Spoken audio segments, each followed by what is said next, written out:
जैसे जैसे मौसम सरमा करीब आ रहा है, इस बात का अंदेशा बढ़ रहा है कि कहीं एक मरतबा फिर कोरोना वायरस का फैलाव तेज़ ना हो जाए। दूसरी तरफ पाकिस्तान का जो हमसाया मुल्क है भारत, वहाँ कोरोना से भारत बहुत ज़्यादा बुरी तरह मुतासर है कोरोना से, बल्कि यूँ कहिए कि उस कोरोना की वबा का मरकज़ बन चुका है। रोज़ाना की बुनियाद पर रिकॉर्ड केसेस वहाँ सामने आ रहे हैं। फिर जनूबी कोरिया के एक मुताले के मुताबिक कोरोना वायरस 3 हफ्ते तक बच्चों की नाक में रह सकता है, लेकिन साइंसदान अभी तक इस खोज में है कि क्या बच्चे कोरोना वायरस मुंतकिल कर सकते हैं। इन तमाम मामलात पर हम बात करेंगे। हमारे साथ डॉक्टर साद नियाज साहब मौजूद हैं। अस्सलाम वालेकुम डॉक्टर साहब। अस्सलाम वालेकुम जी। डॉक्टर साहब बहुत शुक्रिया प्रोग्राम में वक्त देने के लिए। सबसे पहले तो सर्दियों की ही बात कर लेते हैं कि अब जब मौसम तब्दील हो रहा है और आइंदा 1-1.5 महीने बाद सर्दियां जो है वो ज़रा सही तरीके से शुरू हो जाएंगी, तो आपको क्या लगता है कि हम कोई दूसरी वेव कोरोना की उस मौसम में देखेंगे? ये हमारे यहाँ जिस तरह से कोरोना का सारा जो आप देखें, अगर इसको फॉलो करें तो ये बड़ा ही अनएक्सप्लेन्ड फिनोमेना है। आप बहुत सारे लोग इस पे कह रहे हैं कि जी हमारी जो इफेक्टिव पॉलिसीज़ थी और बड़ा लोगों ने किया। आप भी जानते हैं और मैं भी जानता हूँ कि पाकिस्तान के अवाम ने ना तो मास्क पहने, ना तो डिस्टेंसिंग की, ना हैंड वॉशिंग की, रियली स्पीकिंग जिस तरह होनी चाहिए थी। इसी तरह मैं नहीं समझता कि हुकूमत के इक़दाम भी कोई ऐसे टाइमली थे कि जिससे कोई बहुत बड़े, तो there is something more. Obviously वो फिनोमेना क्या है, वो आप उसको डिवाइन इंटरवेंशन कहें, आप उसको कहें कि जी वायरस में कुछ चेंज हो गया, वी डोंट नो बिकॉज़ वो डिवाइन इंटरवेंशन के अलावा सही कह रहे हैं आप, और कुछ हो भी नहीं सकता। जिसने वो वायरस हमने अपनी मैं तो समझता हूँ हमने अपनी तरफ से तो बड़ी कोशिश की थी कि किसी तरह हमारे नंबर्स भी बढ़ जाए। देखिए इसमें बड़े सारे फैक्टर्स हैं। आपने इंडिया की अल्लाह ताला ने करम किया, बिल्कुल बहुत ज़्यादा।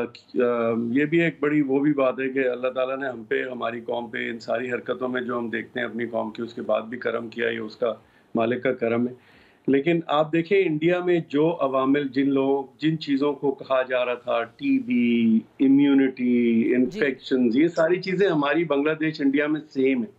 Genetic makeup is almost same. So really BCG का भी कहते हैं लोग, जो हाँ, कुछ तो बीसीजी इंडिया में बट बीसीजी इंडिया में भी है, बांग्लादेश में भी है, सेम है। तो why are the numbers going up there? Similarly, temperature, humidity, every factor that people have assessed is actually applicable to all these 3 countries. And yet, India is, जैसे आपने कहा वहाँ पे नंबर्स इतने बढ़ रहे हैं, 37 लाख के करीब हो चुके हैं। अभी आपने देखा कि मुहर्रम का जो मामला हुआ, डिवाइन इंटरवेंशन अगर नहीं है तो मैं क्या कहूँ बारिशों को। बिल्कुल पीक उस टाइम पे हुई जब हमने तो एसओपी कोई नहीं फॉलो करना था। आप देख लें जो भी उसके बाद भी जो भी चीज़ें हुई उसमें एसओपी तो फॉलो नहीं हुए। जो भी वीडियोस आई हैं जो उसमें एसओपीज नहीं है, तो मुझे लगता है ये बारिश भी ब्लेसिंग इन डिस्गाइज इस हिसाब से थी कि इसने शायद वो सेकंड वेव या अगर वो बढ़ने का जो इम्कान था उसको भी कुदरत ने अपनी इंटरवेंशन करके रोक दिया।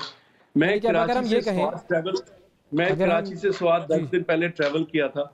यकीन माने हार्डली कोई आदमी मुझे मास्क के साथ नजर आया, और जब हमने मास्क पहन के हुए थे वहां पे बैठ के एक जगह पे, तो हमें एक पीछे से आवाज आई कि लगता है इन लोगों को कोरोना है इसीलिए इन्होंने मास्क पहने। तो मैं इसीलिए हैरान होता हूँ, सिवाय इसके कि सजदा शुक्र अदा करे आदमी और बजाय इसके कि अपने क्लेम्स करें। I think we need to understand that अल्लाह ताला की तरफ से हम पे रहम हुआ है और हमें उसकी बारगाह में सजदा शुक्र करना चाहिए। लेकिन जो भी फैक्टर्स लोग कह रहे हैं ये स्पेकुलेशंस हैं, ये कोई गारंटी नहीं है। मैं एक आर्टिकल पढ़ रहा था, उसमें उन्होंने कहा कि जी वी कैन एक्सप्लेन 1/3 का तो मामला, लेकिन 2/3 को क्यों नहीं हुआ, और we really don't understand. So if we don't understand कि मेजॉरिटी को क्यों नहीं हुआ, तो रियली हम अपनी सोच बता सकते हैं अपनी। मैं ये समझता हूँ शायद कुदरत ने जो है ना वायरस को किसी तरह से हमारे यहाँ चेंज किया है, बिकॉज बाकी और कोई चीज चेंज नहीं है। अच्छा डॉक्टर साहब, वो जो कोरिया वाला एक आई है, अब मुताला एक स्टडी आई है कि बच्चों की नाक में रह सकता है 3 हफ्तों तक ये वायरस, उस हवाले से क्या कहेंगे? क्योंकि अब तो स्कूल्स खुलने का भी मामला जो है वो अनकरीब शुरू हो जाएगा, और कुछ दुनिया के ममालिक ऐसे हैं जहाँ पर स्कूल्स खुले और फिर वहाँ पर बच्चों में कोविड जो है वो उसकी तशखीस होने लग गई, तो उन्होंने दोबारा स्कूल्स बंद करने की तरफ उनको जाना पड़ा। तो इस पर आपका क्या है मौक़िफ़? अमेरिका में भी हुआ। मैं समझता हूँ कि स्कूल्स का ऐसा कोई इमरजेंसी नहीं है।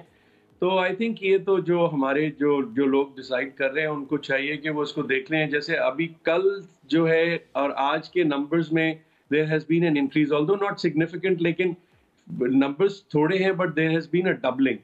So we just have to be careful. I think 15 सितंबर की शायद डेट दी है स्कूल के लिए, तो उससे पहले देख लेना चाहिए। अगर स्कूल ऐसी कोई एसेंशियल चीज मैं नहीं समझता है कि जो आजकल के हिसाब से अगर 1 महीना डिले हो जाए तो कैसी आफत आएगी, तो उसको देख लेने। अगर नंबर जरा भी राइज पे हैं तो then I think it's not a good idea to open the schools for now, and उसको दोबारा रिव्यू कर लेना चाहिए। और अगर नंबर्स नीचे जा रहे हैं तो then I don't think there should be a problem.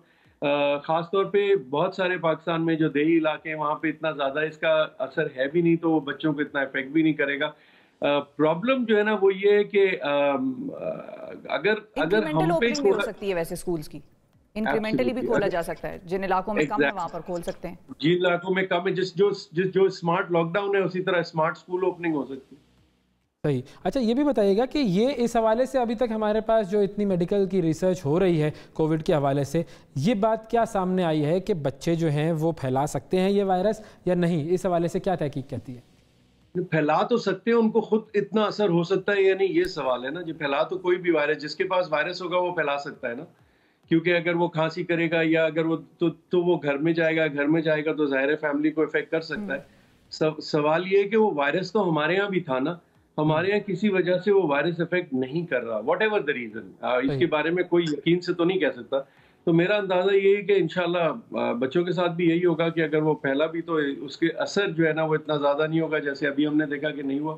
तो लेकिन मैं ये समझता हूँ कि अगर नंबर्स को फॉलो करना चाहिए, 15 सितंबर तक अगर नंबर्स डिक्लाइन में हैं तो बिल्कुल खोला जा सकता है। उन इलाकों में ना खोलें जहाँ पे बहुत ज़्यादा उनको, अगर गवर्नमेंट के पास फिगर्स हैं तो वहाँ पे थोड़ा डिले कर दें, बाकी स्कूल्स खोलते हैं। कुछ इस तरह का सिस्टम किया जा सकता है जिससे बचत हो जाएगी।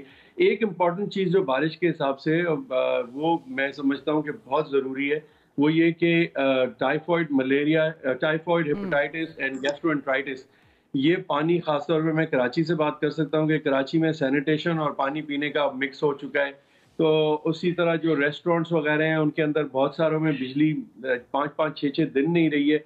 Generator backup I am sure fail हो गया था, बहुत सारे लोगों के जनरेटर में ही पानी चला गया था। तो मैं ये रिक्वेस्ट करता हूँ और समझता हूँ कि ये बड़ा ज़रूरी है कि लोग यहाँ पे बहुत एहतियात करें, बाहर के खाने से, पानी को उबाल के पिएं, अपने को मलेरिया और डेंगू से भी बचाएं, ताकि गैर ज़रूरी जो भी उसके लिए वो कर सकते हैं, जिसकी जितनी इस्तात है, चाहे वो मॉस्पेल लगा के वो करे या कोयल लगा ले या अपने ऊपर सोल्यूशन लगा लें, ताकि और कोशिश करें कि शाम के वक्त और उसमें ना निकलें, क्योंकि ये अब बड़ा मसला है कि बाहर जाएंगे, गर्मी भी अब दोबारा शुरू होगी तो वो बर्फ़ का भी मामला होगा। तो उबला हुआ पानी उबाल के पीने का जो पानी है, अगर गैस दस्तयाब है आपकी किस्मत से तो वो ज़रूरी है। अगर वो कर लें तो काफ़ी एहतियात की ज़रूरत है और बाहर खाने से परहेज करना बड़ा ज़रूरी है। मैं समझता हूँ। फाइनली सर, तो फिर हम जो है वो सर्दियों के हवाले से अब क्या इत्मीनान कर लें कि ठीक है अब सर्दियाँ आ जाएंगी, घबराएं ना, या हमें थोड़ा घबराना चाहिए और जो थोड़ी सी एहतियात हमने छोड़ी हुई है वो अगर हम थोड़ी ज़्यादा कर लें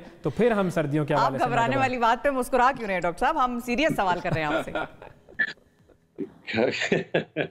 घबराना नहीं, is become a joke in Pakistan, but खैर एनीवे, अब क्या घबराएं जी, मतलब हमने अपनी तरफ से पूरी कोशिश की थी कि फैल जाए, नहीं फैला तो अब क्या आप लोगों को क्या सिखाएंगे? अगर लोग कोई मास्क पहनने वाले को कहेंगे कि उसको प्रॉब्लम है और मुझे नहीं है तो उस कौम में आप क्या सिखा सकते हैं? तो आप सिर्फ दुआ कर सकते हैं। लेकिन फिर वही बात है, हमारा काम तो सिखाना है जहाँ तक पहुँचे। लेकिन मैं समझता हूँ कि ये अगर हम एहतियात कर लें तो अल्लाह ताला की जो ये नेमत हमें और अल्लाह ताला का जो रहम हमारे पे हुआ है, इससे हम बिल्कुल यकीनन बच जाएंगे। हमें एहतियात की अभी भी ज़रूरत है और उस चीज़ को मद्देनजर रखना चाहिए और उसको कम नहीं करना चाहिए। बहुत शुक्रिया अदा करेंगे डॉक्टर सयाद नियाज़ साहब हमारे साथ मौजूद थे।